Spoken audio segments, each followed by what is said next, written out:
بسم اللہ الرحمن الرحیم۔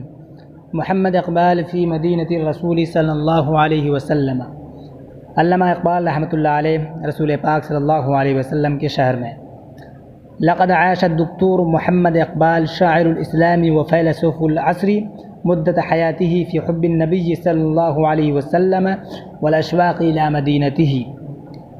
شاعر اسلام و فیلسوف العصر اور فلسفی زمانہ، مدت حیات ہی اپنی پوری زندگی نبی پاک صلی اللہ علیہ وسلم کی محبت میں، والاشواق الی مدینتہ اور ان کے شہر کی دید کے شوق میں لقد عاش گزار دی۔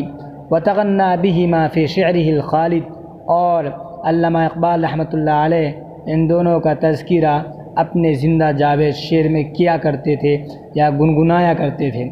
وقد طفحت الکأس فی آخر حیاتہ، اور ان کی زندگی کے آخری وقت میں الکأس جام قد طفحت چھلک اٹھا۔ کیا جام چھلک اٹھا؟ محبت کا جام۔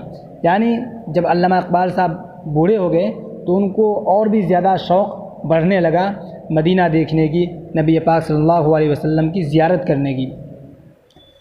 فکان کلما ذکرت المدینۃ، جب مدینہ کا ذکر آتا یا ذکر کیا جاتا، فاضت عینہ، تو آپ کی آنکھیں اشکبار ہو جاتی، وانہمرت الدموع، اور آنسو بہنے لگتا، ولم یقدر لہ الحج وزیارت الرسول صلی اللہ علیہ وسلم لجسمہ الضعیف، اور آپ کے جسم کے کمزور ہونے کی وجہ سے زیارت رسول اور حج لہو آپ کے لم یقدر مقدر میں نہیں، الذی یا الجسم الذی کان من زمان، جو جسم من زمان مدتوں سے یعانی الامراض والاسقام، طرح طرح کی بیماریوں کا سامنا کر رہا تھا۔ عانہ یعانی معانات میں تو سامنا کرنا، دو چار ہونا، مصیبت جھیلنا۔ ولکنہ رحل الی الحجاز، لیکن پھر بھی آپ حجاز کا سفر کیے، بخیالہ القوی، اپنے قوت تخیل کی بنا پر، وشعرہ الخصب العذب، اور اپنے شاندار عظیم الشان اور زندہ و جاوید شعر کی بنیاد پر، وقلبہ الولوع الحنون، اپنے مشفق الولوع بیتاب دل کے ساتھ آپ نے حجاز کا سفر کیا۔ وحلق فی اجواء الحجاز، جمع اجواء اس کا معنی ہوتا ہے فضا، خلا، ماحول، آب و حیا، اور آپ حجاز کے آب و ہوا میں، حجاز کے ماحول میں حلق گھومتے رہے۔ وتحدث الى الرسول الاعظم صلی اللہ علیہ وسلم بما شاء قلبہ وحبہ واخلاصہ ووفاءہ، اور علامہ اقبال رحمۃ اللہ علیہ نے رسول پاک صلی اللہ علیہ وسلم کو اپنی محبت، اپنے اخلاص اور اپنے وفا کا نذرانہ پیش کیا۔ یا علامہ اقبال رحمۃ اللہ علیہ رسول پاک صلی اللہ علیہ وسلم یا دربار نبوی میں اپنی محبت، اپنے اخلاص اور اپنے وفا کا ذکر کیا۔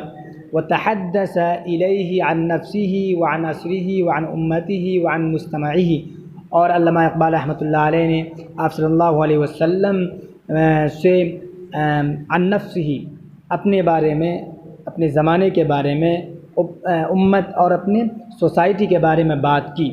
وقد فازت فی هذا الحدیث قریحۃ الشاعر، قریحۃ جمع قرائح، اس کا معنی ہوتا ہے ملکہ، استعداد، عقل، ذہن۔ قریحۃ الشاعر اور علامہ اقبال رحمۃ اللہ علیہ کا ذہن، فی هذا الحدیث، اس طرح کی گفتگو میں، سمجھ گئے، اس طرح کی گفتگو یعنی زمانے کے بارے میں، امت کے بارے میں اور سوسائٹی کے بارے میں، اس طرح کی گفتگو میں علامہ اقبال رحمۃ اللہ علیہ کا ذہن قد فازت، کھل جاتا تھا۔ یہ تو لفظی ترجمہ ہوا، لیکن اس کو محاورے کے انداز میں کیجیے۔ اور اس طرح کے مواقع پر، فی هذا الحدیث، اس طرح کے مواقع پر، قریحۃ الشاعری، شاعر کا طوطی، قد فازت، بولتا تھا۔ اس طرح کے مواقع پر شاعر کا طوطی بولتا تھا۔ شاعر کون؟ علامہ اقبال صاحب۔ وانفجرت المعانی والحقائق، اور اس طرح کے موقع پر وہ معانی اور وہ حقائق کے چشمے پھوٹنے لگتے تھے، التی کان الشاعر یغالبها، جس پر علامہ اقبال صاحب غالب تھے، ویمسک بزمامها، اور اس کے زمام کو، باغ ڈور کو اپنے قبضے میں لیے ہوئے تھے۔ وینتظر فی فرصت اطلاقها، اور اس کے پیش کرنے کے، اطلاق پیش کرنے کے، فرصت، مواقع، اور اس کے پیش کرنے کے مواقع، ینتظر، مواقع کے تلاش میں رہتے تھے اور اس کے پیش کرنے کے مواقع ڈھونڈتے تھے۔ وقت رہا، اور جب آپ کو اس طرح کا موقع مل جاتا، ان فرصت قد حانت، اور جب آپ کو لگتا کہ اس کا موقع قد حانت مل گیا ہے، آ چکا ہے، وہذا اوانها ومکانها، اور یہی اس کے لیے صحیح جگہ اور مناسب وقت ہے، اور یہی اس کا مناسب وقت اور مناسب جگہ ہے، فخاطب نفسه، تو آپ اپنے آپ سے مخاطب ہوتے بقول الشاعر۔ دیکھیے یہ شعر کا ترجمہ ہم سے ہو نہیں پائے گا بھائی، اس لیے ہم اس کو چھوڑ دے رہے ہیں، 2 لائن کے شعر ہے۔ فكان شعره في النبي الكريم صلوات الله وسلامه عليه من ابلغ اشعاره واقواها، نبی پاک صلی اللہ علیہ وسلم کے سلسلے میں علامہ اقبال رحمۃ اللہ علیہ کا شعر بہت ہی زیادہ بلیغ اور مؤثر تھا۔ وكان شعره حشاشة نفسه وعسارة عمله وتجاربه، جی حشاشہ کا معنی ہم ڈھونڈے، ہم کو ملا نہیں، لیکن یہاں پہ کر لیجئے، ترجمان کے معنی میں کر لیجئے۔ وکان شعرہ، اور آپ کے اشعار، حشاشۃ نفسہ، آپ کے ترجمان تھے، واسارۃ عملہ وتجاربہ، آپ کے کام اور آپ کے تجربے کا نچوڑ ہے آپ کا شعر۔ وکانت تصویر لعصرہ، اور آپ کا شعر، آپ کا شعر زمانے کی تصویر کشی کرتا ہے، منظر کشی کرتا ہے، وتقریراً عن امتہ، اور امت کو ثابت قدم رہنے کی تلقین کرتا ہے، وتعبیراً عن عواطفہ، اور آپ کا شعر عن عواطفہ، عاطفۃ جمع عواطف، خواہشات جذبات کو کہتے ہیں، اور آپ کا شعر آپ کے خواہشات اور جذبات کو ظاہر کرتا ہے۔ سمجھ گئے کہ علامہ اقبال رحمۃ اللہ علیہ کی کیا خواہشات اور کیا جذبات تھے۔ لقد قال محمد اقبال حاضر ابیات، علامہ اقبال رحمۃ اللہ علیہ نے ان ابیات کو کہا، وہ یتخیل، اس حال میں کہ آپ اپنے سوچ کی دنیا میں تھے، ٹھیک ہے، آپ اپنے خواب و خیالوں میں یہ شعر کہے تھے۔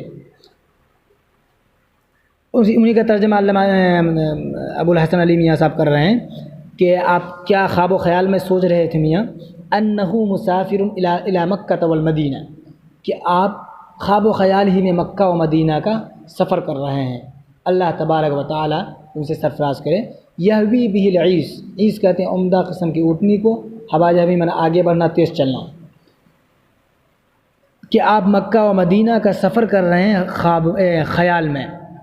کیسے؟ یہوی بہ العیس، کہ عمدہ قسم کی اونٹنی آپ کو تیزی سے لے کر چل رہی ہے، ویسیر بہ الرکب علی رمال وعصا، رکب کہتے ہیں قافلے کو، 10 یا اس سے زیادہ کے لوگوں پر مشتمل لوگوں کو قافلہ کہتے ہیں۔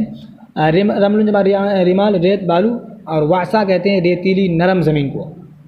تو ترجمہ کریں گے ویسیر بہ الرکب علی رمال وعصا، اور قافلہ آپ کو ریتیلی نرم زمین پر لے کر چل رہی تھی۔ یتخیل بشدت شوقی وحبہ، آپ شدت شوق اور محبت میں، انہا، اس ریتیلی نرم زمین کو خیال کر رہے تھے۔ کیا خیال کر رہے تھے؟ انعم من الحریر، ریشم سے بھی زیادہ نرم خیال کر رہے تھے۔ وان کل ذرۃ من ذراتها، اور یہ خیال کر رہے تھے کہ اس کا ایک ایک ذرہ، قلب یخفق، دھڑکتا ہوا دل ہے، اور ان کا ذرہ ذرہ ایک ایسا دل ہے، قلب ایسا دل ہے، یخفق جو دھڑک رہا ہو، اور ان کا اور اس کا ذرہ ذرہ دھڑکتا ہوا دل ہے۔ فیطلب من السائق ان یمشی رویدا، آپ ڈرائیور سے، ڈرائیور تو نہیں کہیں گے یہاں پہ، ہانکنے والا کہیں گے، ٹھیک ہے، گھوڑ سوار، آپ گھوڑ سوار سے دھیرے دھیرے چلنے کا مطالبہ کر رہے تھے۔ وَيَرْفُقَ بِهَذِهِ الْقُلُوبِ الْخَفَاقَةِ، اور آپ ان دھڑکتے ہوئے دلوں کا خیال کرنے کو کہہ رہے تھے، خیال کرنے کا مطالبہ کر رہے تھے۔ وَيَحْدُ الْحَادِي بِمَا لَا يَفْهَمُهُ، حدا یحدو، حدوان کے معنی ہوتا ہے الابل کے ساتھ اونٹ کو ہکانا، ٹھیک ہے، نغمے کے ذریعے سے، سر کے ذریعے سے، دھن کے ذریعے سے، جیسے گائے کو ہکانے کے لیے کچھ اور الفاظ آتے ہیں، بکری کو کچھ اور، پرندے کو ہکانے کے لیے کچھ اور، اسی طرح اونٹ کو ہکانے کے لیے اس کا الگ نغمہ ہوتا ہے۔ وَيَدُ الْحَادِي بِمَا لَا يَفْهَمُهُ، اور گھوڑ سوار کچھ اس الفاظ میں گھوڑی کو یا اونٹنی کو ہنکا رہے تھے، لا یفہمہ، اس کو علامہ اقبال صاحب نہیں سمجھ پا رہے تھے۔ فتسور اشجانہ، اشجان کہتے ہیں اصل معنی ہے غم و اندو، لیکن یہاں پہ کریں گے دھن اور شوق کے معنی میں، سارے سورن بڑھنا بھڑکنا، تو آپ کا شوق اور بھی زیادہ بڑھنے لگتا۔ وتترنح اعطافہ، ترنح ہے، ترنح ترنن کے معنی ہوتا ہے لڑکھڑانا، ہچکولے کھانا، اور آپ کا پہلو یعنی آپ کا دل، ٹھیک ہے، تڑپنے لگتا تھا، دھڑکنے لگتا تھا۔ وتہیج شاعریتہ، اور آپ کی شاعرانہ کیفیت بھڑکنے لگتی تھی۔